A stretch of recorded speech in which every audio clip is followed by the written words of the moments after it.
Hello दोस्तों, आप सभी को मेरे YouTube चैनल में आप सभी का स्वागत है। आज हम गति यानी मोशन के बारे में बात करेंगे। गति किसे कहते हैं, हमको पता होना चाहिए। यदि कोई वस्तु किसी अन्य वस्तु के सापेक्ष समय परिवर्तन के साथ अपनी स्थिति में परिवर्तन करती है तो इसे वस्तु की गति की अवस्था कहा जाता है। ठीक है, अब आगे देखते हैं सरल रेखीय गति किसे कहते हैं। तो हमको पता होना चाहिए यूनिफॉर्म मोशन। जब एक वस्तु एक सीधी रेखा में गतिमान हो तो उसकी गति सरल रेखीय गति कहती है। सीधी रेखा मतलब किसी जब कार चलती है हाईवे पर तो सीधी रेखा पर तो ही चलती है। इसी तरह ढाल पर नीचे सरकता बालक, हाईवे पर चलती कार आदि। वक्रीय गति किसे कहते हैं, तो जब एक वस्तु किसी वक्री मार्ग के साथ साथ गतिमान हो उसकी गति वक्रीय गति कहलाती है। उदाहरण देख लेते हैं, किसी वक्री सड़क पर मोड़ काटती गतिमान कार।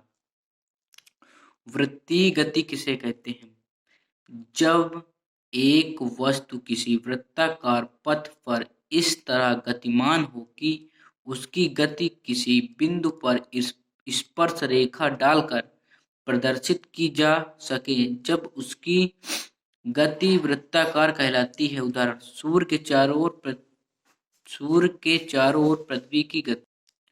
पृथ्वी के चारों ओर चंद्रमा की गति, परमाणु के नाभिक के चारों ओर इलेक्ट्रॉन की गति आदि।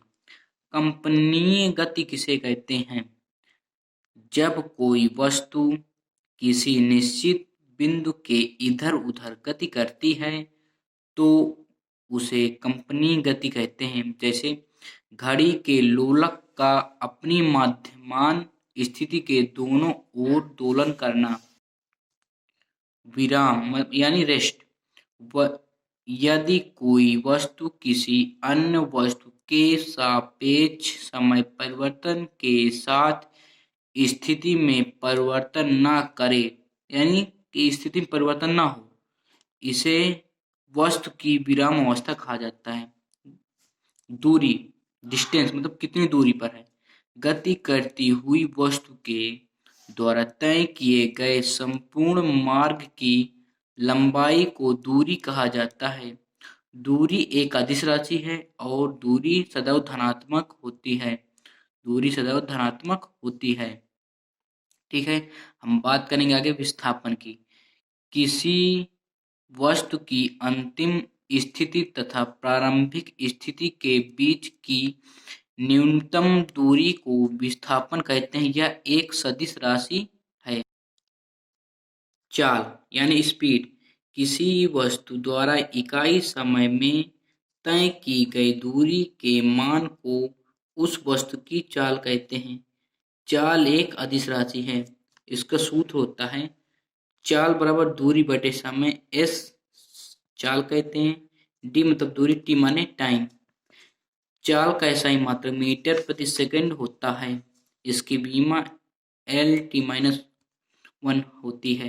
ठीक है, वेग वेलोसिटी किसे कहते हैं, इकाई समय में किसी वस्तु के द्वारा तय किया गया विस्थापन उस वस्तु का वेग कहलाता है। वेग एक सदिश राशि होता है। वेग विस्थापन बटे समय अंतराल v, displacement of time upon time. इसका एसआई मात्रक मीटर प्रति सेकंड होता है, वही जो उसमें होता है। ठीक है, वेग की विमा एल टी माइनस 1 होती है। इसमें की विमा वेग की और चाल की विमा एक होती, इतना याद रखना। ठीक है, औसत वेग किसे कहते हैं, किसी वस्तु के द्वारा किसी समय में तय किए गए कुल विस्थापन तथा विस्थापन तय करने में लगे समय का अनुपात वस्तु का औसत वेग कहलाता है। औसत वेग बराबर प्रारंभिक वेग प्लस अंतिम वेग अपान 2। वेग एक सदिश राशि है, ये तो पता ही है। किसी गतिमान वस्तु की औसत चाल शून्य नहीं हो सकती, मतलब इसकी औसत चाल शून्य मतलब जीरो नहीं हो सकती है, ठीक है।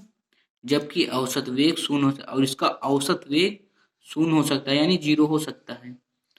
आगे बात करेंगे त्वरण की। यदि किसी वस्तु का वेग समय के साथ परिवर्तन होता है तो उस वस्तु के वेग परिवर्तन की दर को त्वरण कहा जाता है। तो त्वरण बराबर होता है वेग परिवर्तन अपान समय अंतराल। त्वरण को हम ए कहते हैं, ये v हो गया माइनस यू अपान टी, अंतिम वेग प्रारंभिक, ठीक है। v को अंतिम वेग कहते हैं, इसको प्रारंभिक वेग कहते हैं, इसको टाइम कहते हैं। तो जहां v बराबर अंतिम वेग, u बराबर प्रारंभिक वेग, t बराबर समय अंतराल, ठीक है। अगर आपको ये वीडियो अच्छा लगा हो तो प्लीज़ सब्सक्राइब एंड शेयर कीजिए।